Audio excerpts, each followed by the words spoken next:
Bendiciones, hermanos, con la ayuda del Señor, hoy vamos a desarrollar una porción que se encuentra en la segunda carta de Pedro, segunda carta de las epístolas generales, en el capítulo 1, y vamos a arrancar la lectura en el verso 3 y desarrollar desde ahí. Les voy a compartir pantalla para que puedan ir siguiendo el desarrollo con algún tipo de ayuda visual. Eh, Espérenme un segundito, ahí estamos.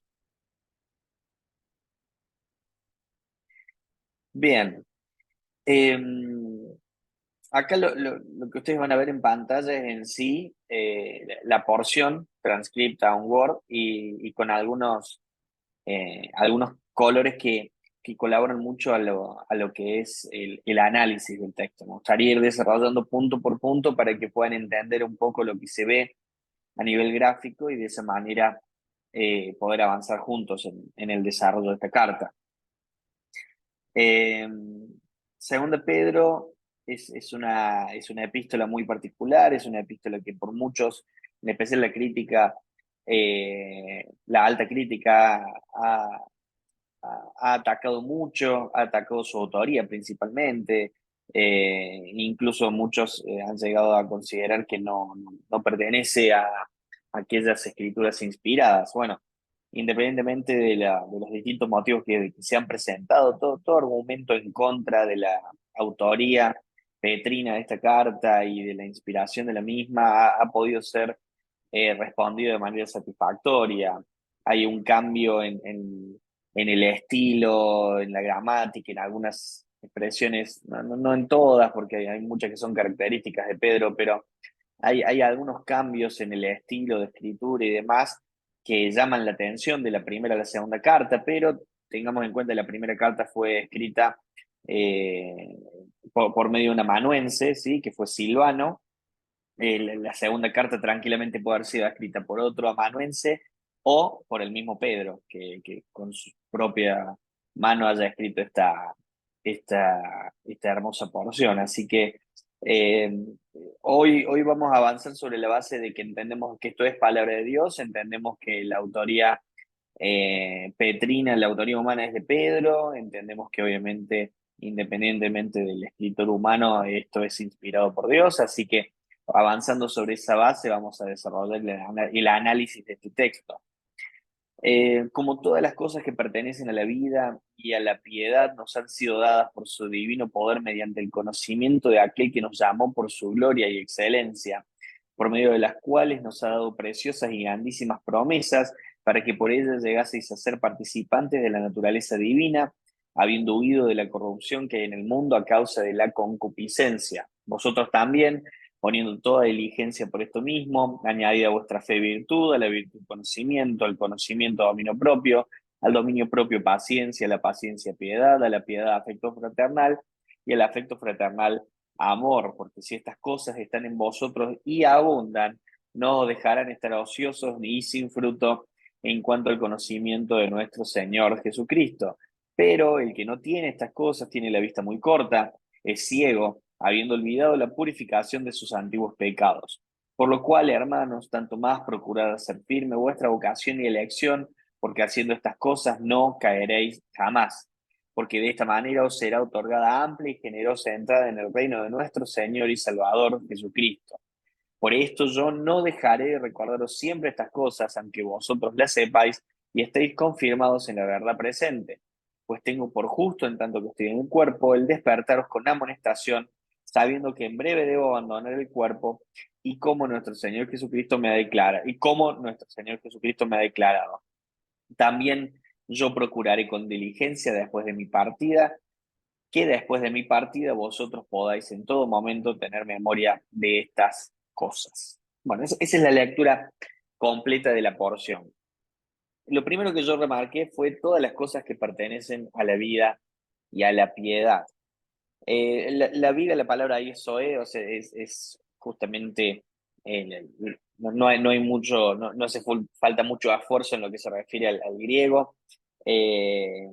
La palabra que está aquí como piedad es la que comúnmente se utiliza para esta palabra. O sea, está bien la traducción. Acá no veo la necesidad de enfocarse mucho en el original porque está bien traducido. Lo que sí me gustaría remarcar es el hecho de lo que es en sí la piedad, que si tuviésemos que definirla es la respuesta lógica, la respuesta consecuente, el comportamiento natural de alguien que es plenamente consciente del lugar en el que está y frente a quién está, frente al Dios tres veces santo, frente al Todopoderoso, frente al dador de vida, frente al que es justo, frente a aquel que es puro, frente a aquel que es amor. Hay un único comportamiento que es lógico y que es consecuente de alguien que es consciente de cómo es ese ser maravilloso que en este caso estamos hablando de nuestro Dios. Bueno, todo aquel comportamiento lógico, propio y apropiado y adecuado a la conciencia plena de quién estamos, de ante quién estamos, es lo que se refiere a la piedad, o es la piedad en sí. Por eso la vida piadosa, los hábitos piadosos están vinculados justamente a esta misma idea. Ahora, todas estas cosas que pertenecen a la vida, vida que solo tenemos en Cristo, vida que solamente Él nos puede dar, que es el dador de vida, y a la piedad, esta única forma de reaccionar frente a la conciencia de quién es la persona o el ser que tenemos al frente. Estas cosas nos han sido dadas, fíjense cómo Pedro se incluye junto con los receptores de la carta, nos han sido dadas por su divino poder. En el original acá sí me gustó el hecho de que antes de mencionar las cosas que pertenecen a la vida y a la piedad, se menciona que nos han sido dadas por su divino poder. Se remarca primero la realidad de que esto es otorgado a nosotros, pero por su poder. No hay nada en nosotros, no hay nada que nosotros hayamos podido hacer. Y luego va a decir mediante algo, mediante el conocimiento de aquel que nos llamó por su gloria y excelencia. Acá yo tomé una referencia dentro de lo que es el contexto ya un poquito más lejano, hablando de lo que es el contexto escritural de temas vinculados. Y cuando hablamos de aquello que hemos recibido, esta salvación que nosotros tenemos, esta vida, esta nueva vida que tenemos hoy en Cristo, a nosotros nos ha sido dada, dice Efesios capítulo 2, verso 8, porque por gracia sois salvos por medio, mediante la fe, por medio de la fe. Lo que está haciendo el apóstol Pedro acá es hablar específicamente de esa fe, y ya van a entender por qué estoy remarcando esto, pero lo va a mencionar de otra manera. ¿Sí? En vez de decir mediante la fe, nos han sido dadas por su divino poder mediante la fe, él va a decir mediante el conocimiento de aquel que nos llamó por su gloria y excelencia. Independientemente de que no son la misma frase, en cierta manera podemos hablar de una equivalencia. Y ya vamos a entender por qué, pero fíjense esto y espero que les ayude lo visual. Los dos recuadros, tanto Efesios 2:8 como el recuadro en 2 Pedro 1:3, vamos a tenerlos como equivalentes, ¿sí? En última instancia. Por medio de las cuales, ¿a qué se está refiriendo? ¿A qué alude las cuales? Bueno, la referencia va a apuntar a todas las cosas que pertenecen a la vida de la piedad. Estas cosas nos han dado o nos han permitido disponer preciosas y grandísimas promesas.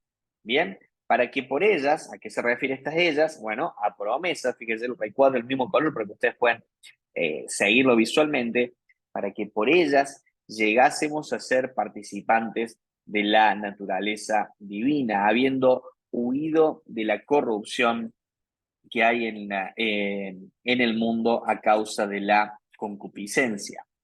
Hay muchos conceptos vinculados a esta realidad de la naturaleza divina. Ser participantes de la naturaleza divina no contradice, sino que es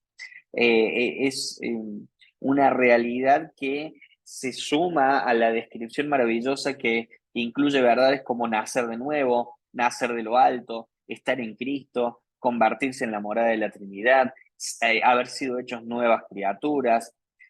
Básicamente nosotros nos convertimos, los creyentes se convierten en los hijos de Dios en la era presente. Hoy aquí, en esta era presente, nosotros podemos decir con total tranquilidad y seguridad que hemos sido hechos participantes de la naturaleza divina, que somos hijos de Dios, como dice el apóstol Juan también nos dio la potestad de ser hechos hijos de Dios. Ahora, esta realidad maravillosa se da porque se ha dado una realidad espiritual que luego debería en nuestra vida reflejarse en una realidad práctica, habiendo huido de la corrupción que hay en el mundo a causa de la concupiscencia. Son muchos los llamados a huir de pasiones, huir de nuestra concupiscencia, huir del pecado, huir de situaciones que nos ponen en riesgo.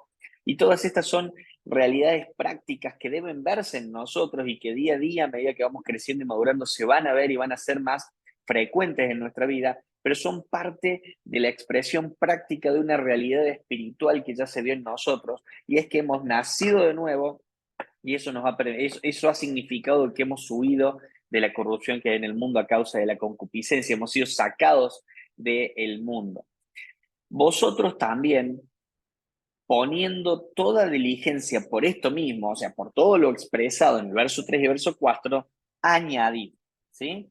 Ya vamos a ver el vínculo entre la palabra añadir y el o será otorgada del verso 11, pero fíjense esto, añadid a vuestra fe. Y acá es donde yo les digo que iban a terminar entendiendo por qué ese recuadro rojo vinculándolo a Efesios 2:8 y demás. Esto es algo mío, ya no estamos haciendo exégesis, sino que esto es algo personal. A mí siempre me llamó la atención que este listadito de excelencias morales que se van a mencionar, de realidades espirituales que tenemos que ir incorporando, arranca en la fe sin ninguna explicación previa. Al menos así lo veía yo. Digo, añadid a vuestra fe virtud, como si ya se hubiese hablado de la fe. Y luego sí, como cuando ya menciona virtud, a la virtud conocimiento, ya está mencionado en el texto anterior, pero ¿dónde está la referencia a la fe? Claro, yo me había perdido que la referencia está en el verso 3 y la palabrita clave es ese mediante, ¿sí? Aquello que hemos recibido fue mediante la fe. Y la forma en la que Pedro va a expresar lo que es en sí la fe, una de las tantas formas que podemos encontrar en la Escritura mencionado, aunque no abarca la totalidad de lo que es la fe, pero fíjense cómo el apóstol va a utilizar esta expresión, mediante la fe, mediante el conocimiento de aquel que nos llamó por su gloria y excelencia. Esa fe es la que se da como la base o el punto de partida en el texto 5 después de añadir. Añadid a vuestra fe, a ese conocimiento de aquel que nos llamó por su gloria y excelencia, mediante lo cual hemos podido recibir las cosas que pertenecen a la vida y la piedad, añadida a estas cuestiones virtud.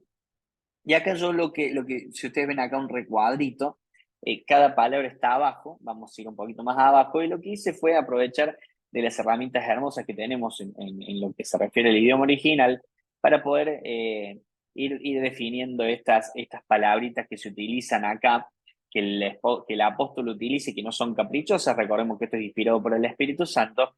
Entonces, la fe, ya hemos hablado. La virtud se refiere a la excelencia moral. Y acá sí me gustaría frenar un segundo y hacer un paréntesis, aplicando esta realidad espiritual a la práctica que hoy nos vemos, o en la que nos vemos inmersos. Estamos viviendo en un tiempo en el cual se están atacando los absolutos y se están exaltando los relativos. Hoy ya la moral no tiene ningún tipo de medida. Hoy ha caído el estándar moral del mundo, y es porque han rechazado el único estándar válido, que es el de la Escritura. Nosotros como hijos de Dios tenemos un estándar moral específico y bien definido. En Dios no tenemos grises, en Dios no hay puntos medios, en Dios no hay tal vez, en Dios no vamos a encontrar tibieza, ¿sí? Eh, a mí me gusta cuando expreso esta realidad, recordarle al público, y me gustaría hacerlo con vos, recordarles las palabras de Josué al pueblo cuando les dice: ¿hasta cuándo van a estar entre dos señores? A ver, esto es simple. Ustedes fíjense a quién siguen. Yo y mi casa serviremos a Jehová, dijo Josué. Más adelante, otro episodio muy particular es Elías, cuando está frente al pueblo, que estaba entre Baal y Jehová, y Elías le dice: ya está. O sea, o Baal o Jehová, pero defínanse. Y ya pegando un salto más grande para cerrar la idea, en las cartas de nuestro Señor a las iglesias que encontramos en Apocalipsis, cuando la escribe lo dice, una de las frases más fuertes quizá que han salido de boca del Señor, ha sido por cuanto no eres ni frío ni caliente, sino tibio, te vomitaré de mi boca. En Dios hay bueno y hay malo, hay blanco y negro, hay sí y hay no, y se acabó. Es cierto que en nuestra realidad, desde nuestra capacidad finita como seres humanos, muchas veces nos cuesta identificar ese sí y ese no. Hay cosas que son muy claras y otras cosas que debemos profundizar un poco más, orar, que no son tan simples de identificar cuál es el sí y cuál es el no. Pero eso no significa que no lo haga, ¿sí? En las cosas de Dios, en lo que se refiere a Dios, todo lo que viene de Dios, toda la cuestión moral, ¿es sí o no? ¿Es bueno o malo? ¿Es blanco o negro? ¿Es frío o caliente? No hay un punto medio. Entonces, a esta fe maravillosa que nos ha permitido disfrutar de tantas cosas, hay que incorporarle excelencia moral. Debemos vivir sobre la base de los absolutos de Dios. Ahora, esos absolutos de Dios no pueden ser, hay una expresión argentina nuestra que se dice al tuntún, no pueden ser así nomás, no pueden ser por improvisación, no pueden ser dados al azar, sino de que debe tener una base firme. Y por eso fíjense que inmediatamente después de mencionar la virtud, la excelencia moral, se nos exhorta a incorporarle, a añadir, y añadir refiere a suministrar, a proveer, pero con abundancia, conocimiento, ¿sí? Y estamos yendo juntos a la palabra conocimiento, un conocimiento experimental, conocer de manera experiencial, un conocimiento funcional que se obtiene por la experiencia de primera mano. O sea que no es solo un llamado a conocer la teoría de Dios, sino también a experimentar esa teoría. Ojo, la práctica es imposible sin la teoría. Yo les voy a poner un ejemplo. Yo no puedo manejar una nave, un avión, un barco grande sin tener un conocimiento teórico previo. Ese conocimiento teórico es el que me va a permitir disfrutar de ese conocimiento experimental. Yo necesito la teoría y luego eso se tiene que reflejar en la práctica. No, no por hablar de un conocimiento experimental estamos anulando la necesidad de un conocimiento teórico, pero el conocimiento experimental da por sentado, viene ya de la mano de un conocimiento teórico previo. Entonces, es muy interesante cómo acá se incorpora esta realidad. Un conocimiento práctico, lo que implica que hay previamente un conocimiento teórico. Y acá podremos tener un montón de tiempo dedicado a hablar de cómo el Señor nos exhorta a profundizar y conocer su palabra. Tenemos salmos enteros hablando de la necesidad de exaltar la palabra como aquella herramienta maravillosa que nos permite conocer a Dios. Es una palabra que es viva, que es eficaz, que penetra hasta partir del alma y espíritu, es comparado con la leche espiritual, es para nosotros nuestro nutriente, nuestro alimento. Entonces, podemos hablar mucho sobre esto, pero importante que el concepto quede claro. A ese conocimiento debemos incorporarle dominio propio, el saber, el ser controlados, propiamente dominio interno. Eh, es producido por uno mismo, pero, perdón, emana de uno mismo, pero no es producido por uno mismo. Obviamente esto viene del Señor. El dominio propio es real y es efectivo en tanto y en cuanto sea practicado o sea llevado a cabo en dependencia del Espíritu Santo. El dominio propio no es otra cosa más que dejar que el Espíritu Santo tome control de nuestra vida y nuestras decisiones. Nosotros decimos, y tenemos un texto que quizá muchos lo saben de memoria, en Gálatas 2:20, que ya no vivo yo, más vive Cristo en mí. Esa realidad se percibe con mayor excelencia y plenitud cuando nosotros nos entregamos al control del Espíritu Santo, somos llenos del Espíritu Santo, el Espíritu Santo realmente es el que gobierna nuestras decisiones y eso es lo que permite que nosotros realmente podamos manifestar el dominio propio. Es más, es parte de la forma en la que el Espíritu eh, se muestra en nosotros, el fruto del Espíritu incorpora esta realidad. Entonces, no puede estar esto sin que exista una dependencia plena del Espíritu Santo. A este dominio propio hay que incorporarle paciencia. Paciencia, fíjense, pues la paciencia me encanta el término que se utiliza, que es hupomoné, permanecer, soportar, es básicamente permanecer bajo, demostrar perseverancia, firmeza, se refiere especialmente a la capacidad que Dios da a los creyentes para que puedan permanecer bajo o soportar los desafíos que el mismo Dios nos va a asignar y que la misma realidad que vivimos nos va a presentar. A a esta paciencia hay que incorporarle piedad, no me gustaría desarrollar más porque ya hemos hablado de la piedad en el verso 3. A la piedad del afecto fraternal, creo que mucho no hay que explicar, el afecto fraternal es tal como lo expresa la misma palabra, es aquel amor que entre hermanos nosotros debemos tenernos. Y sí me gustaría hacer un paréntesis de estos paréntesis que a mí me gusta siempre incorporar. La vida cristiana no es una vida solitaria. Hemos sido incorporados en un organismo vivo que es la iglesia del Señor Jesucristo, que es el cuerpo del Señor Jesucristo, que es el cuerpo cuya cabeza es Cristo, y no podemos vivir solos.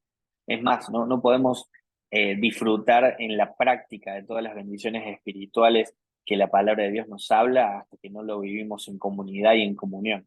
No se puede ejercitar ninguno de nuestros dones, no se puede disfrutar ninguna de las bendiciones, ni tampoco se puede percibir el obrar del Espíritu Santo en nuestra vida hasta tanto no estamos viviendo en comunión con nuestros hermanos. Y todo esto debe ir de la mano de aquella incorporación final que menciona al final de este versículo 7, que es al afecto fraternal incorporarle amor. Dice amor ágape, el amor que proviene de nuestro Dios, que quizá la definición más extensa y maravillosa la encontramos en 1 Corintios capítulo 13. Ahora, todo esto que debe ser añadido no es una especie de escalera en el cual cada escalón es un crecimiento que nosotros tenemos. Todo esto es un combo que viene junto, ¿sí? La fe, virtud, conocimiento, dominio propio, paciencia, piedad, afecto fraternal y amor, todos van de la mano y van juntos. Uno necesita del otro, uno no puede estar sin el otro. La fe verdadera produce estas cosas, estas realidades, y aunque obviamente se admite la existencia de ocasiones en las cuales pequemos, lo dice la primera carta de Juan, nosotros sabemos de que pecamos y que nos equivocamos, pero abogado tenemos para con el Padre, a Jesucristo, quien intercede por nosotros. Nosotros tenemos la confesión de pecado que nos permite restaurar la comunión y poder seguir disfrutando de estas realidades en nuestra vida. Ahora, si estas cosas están en nosotros y abundan, porque han sido añadidas, como se solicita por el mismo término, en abundancia, si están en nosotros y abundan, hay un condicional, si eso es una realidad en nosotros, no vamos a poder estar ociosos ni sin fruto. Un pequeño listadito de dos cosas, ni ociosos ni sin fruto, hay incontables, no incontables, se pueden contabilizar, pero hay muchas advertencias en contra de los ociosos. A Dios no le agradan los ociosos. Dios dio trabajo al hombre aún antes de la caída. El Señor no nos quiere ociosos y por consiguiente tampoco nos quiere sin frutos. Y si estamos sin frutos es que no estamos dejando obrar al Espíritu Santo que sí o sí va a tener frutos de su trabajo porque Él es Dios, Él es poderoso y Él no fracasa a diferencia de nosotros. Todo esto en cuanto al conocimiento de nuestro Señor Jesucristo, siempre teniendo en cuenta la base de la fe que nosotros profesamos y el Señor a quien nosotros servimos. Ahora, el verso 8 nos va a decir lo que va a suceder si esto está en nosotros. El verso 9 nos va a decir justamente qué pasa si esto no está en nosotros. El que no tiene estas cosas, primero va a decir tiene la vista muy corta. El concepto sería es miope. Ahora, alguno podría llegar a decir, bueno, al miope se lo resuelve con un par de gafas. No, acá el autor va a remarcar y va a repetir, pero para dejar bien en claro un concepto. No tiene la vista muy corta, pero esto no se resuelve con un par de lentes. Es ciego, está reforzando la idea. Entiendan bien en claro, no está viendo con claridad. ¿Por qué? Porque ha olvidado la purificación de sus antiguos pecados. La idea detrás de esto es esta: siendo hijo de Dios, siendo participante de la naturaleza divina, siendo heredero de grandiosas, preciosas promesas, teniendo un espíritu que puede manifestar todas estas hermosas virtudes y realidades en nuestra vida, está viviendo como si eso nunca hubiera pasado. Vive como un inconverso. Pareciera que su vida es totalmente ajena a la realidad espiritual en la cual fue incorporada.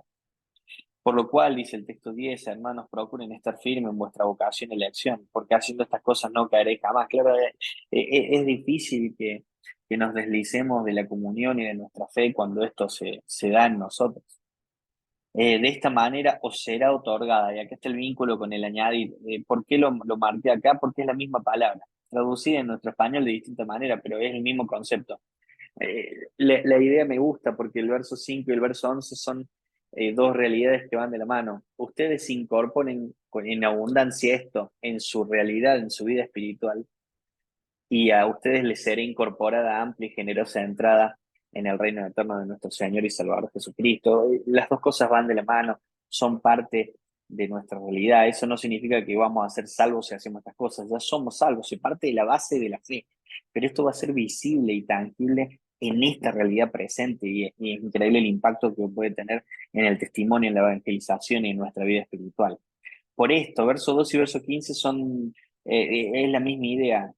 No voy a dejar de recordarles siempre estas cosas. Verso 15, también yo procuraré con diligencia que después de mi partida ustedes puedan en todo momento tener memoria, recordar estas cosas, ¿sí? ¿Para qué? Para que ustedes las sepan, estén confirmados en esto. Había un porqué, el apóstol sabía que estaba próximo a partir. Verso 13 y 14, el Señor le había mostrado que él iba a partir. En lo personal, esta porción, junto con Segunda Timoteo, me generan cierto grado de movilización interna. Son dos hijos de Dios, siervos de Dios, pilares de la iglesia, maestros, padres espirituales de muchos a lo largo de su ministerio, que están dejando sus últimas palabras, próximos a morir, próximos a ser cortados. El Señor le había mostrado a Pablo en 2 Timoteo de que ya estaba próximo a partir, iba a ser ejecutado. Pedro sabía lo mismo y bueno, en esas últimas palabras ellos dejan esta insistencia a permanecer en estas cosas. En el caso de Pedro había ciertas preocupaciones específicas. La carta es una denuncia en contra de los falsos profetas y algunas otras realidades, falsos maestros que iban a presentarse en la iglesia y que muchos ya estaban en medio de ellos. Bueno, esa preocupación los lleva a sentar esta preciosa base teórica para que realmente al momento de denunciar a los falsos profetas tengamos una buena base, un buen cimiento que esté en toda esta preciosa porción que en la mayoría de nuestras Biblias sale con el título de participantes o partícipes de la naturaleza divina. No descuidemos esta advertencia, no descuidemos esta realidad, sepamos disfrutar de lo que es en sí el trabajo del Espíritu Santo en nuestra vida y que todas estas realidades espirituales, teóricas, teológicas, que son parte de nuestra nueva existencia en Cristo, esta realidad que somos nuevas criaturas, se puedan percibir en la práctica, que no quede solo en la teoría que sabemos y que es verdad, sino también que se perciba en la práctica porque hay mucha bendición. No hablo de prosperidad ni nada, sino hablo de bendición en el impacto que va a tener el servicio y el trabajo que nosotros realizamos en el Señor y para el Señor mientras estemos en la tierra.